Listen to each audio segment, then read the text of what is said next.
Hey the guys, MetalWestBoys5 here again. I'm going to be showing you just a video on talking about P80, guide rail problems, and fixed. What I'm going to be explaining today is just look at the two areas where the guide rail goes. Now, basically, the one thing I found was very interesting is basically this one little lip area right here, this one little step can be kind of catching your guide rail spring. And I've never really thought of that too very often, but when I was building, when I was shooting this and it got pretty gritty, I was like, well, aren't Glocks supposed to shoot more than, say 400 rounds and keep going? I mean, they're supposed to shoot more than just 400 rounds and keep going.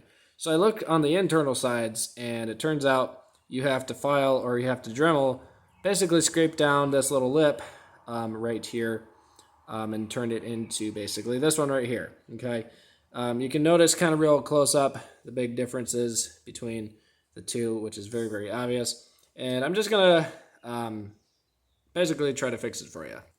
So to explain this a little bit more easier, here's the guide rail spring. And what it's actually doing is when you press a lot of force down, it's actually kind of gritting itself on this one little area right down there. Okay, so that's the one area that we need to remove.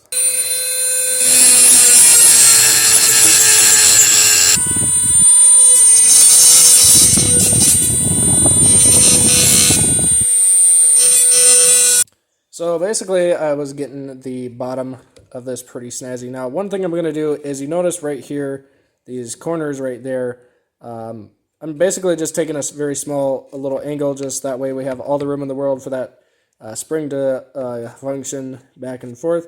So I'm just kind of rounding off these little corners right there. You don't really have to, but that's just another thing I found that was helpful.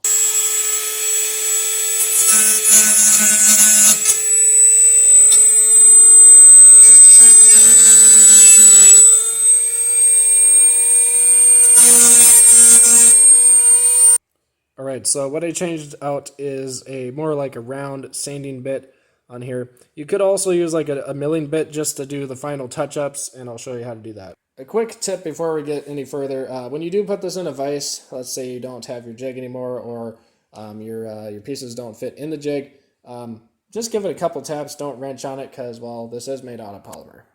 Alright, so here we go. Just get it nice and round, smooth.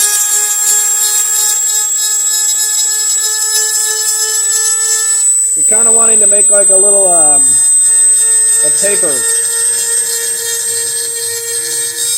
Just kind of sand everything down. You could do this by hand, but it's a little quicker doing this.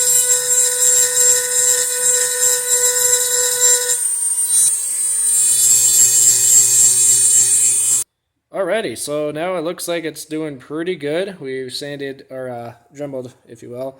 It's actually looking pretty clean for the most majority of the time. So I think we'll be pretty close to being done there. Ready, so I was messing with it off camera a little bit. Just had to do a little bit more dremeling. I actually might do that to mine versus my brother's here with the Dremel job. This one I did with a the finished job. I was thinking I was doing a good job with a razor blade, but I think I'm gonna definitely use the Dremel idea. That actually is looking pretty snazzy for the most part. So definitely, like I said, if you're having this issue, definitely try this out. I'll show this end of this video with the upper on it. Okay, so here it goes.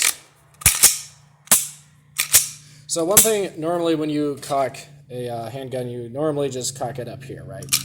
Well, a lot of times some people will push down, and sometimes they won't be able to get it running good because that problem was not fixed, probably. Well, now we can push down pretty aggressively, and it should be a little bit better, a lot better actually, than what it was. You should be able to push down and should fix your problem. So if this helped you at all, let me know, what your thoughts are on it. Give her a like, and definitely show other people this video if they're having the problems as well. So hopefully this solved it for you, and we'll see you next time on MB5.